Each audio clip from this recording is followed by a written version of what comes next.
Hi! I'm Ruel Aguilar. Nandito na naman ako para muli may pakilala sa inyo. Walang iba kundi ang HJC ARPA 91 Carbon. The RPHA 91 Carbon new modular touring helmet that was engineered for all-day comfort. The new premium integrated matrix Evo carbon shell provides enhanced shock-resistant performance and is lightweight by using reinforcement materials that include carbon aramid, carbon fiber, glass fiber, organic non-woven fabric, and linen fiber. Also included with this is the neck roll system to ensure you drown out the noise.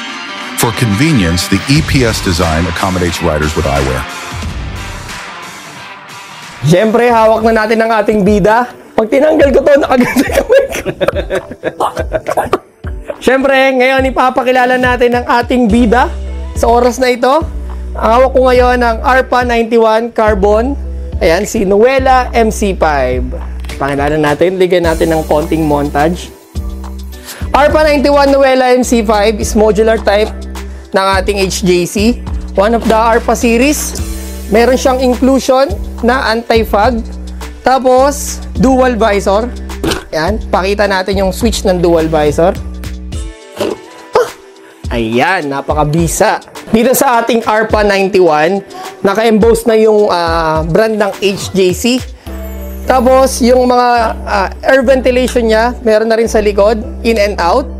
Tapos, pag inopen nyo siya, pwede nyo siyang kapain, makakapa nyo sa loob yung slot niya for intercom. So, intercom ready na rin siya.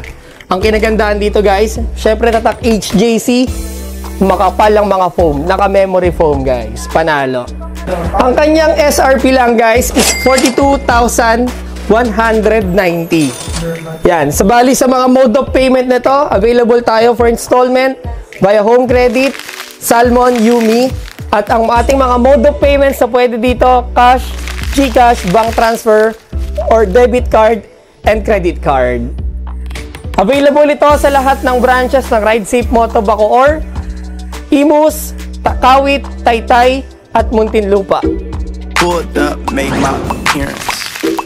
You can't sit with us without clearance. That lame shit, never let it near us. And your girl will choose my team cause you still living with your parents. Flexing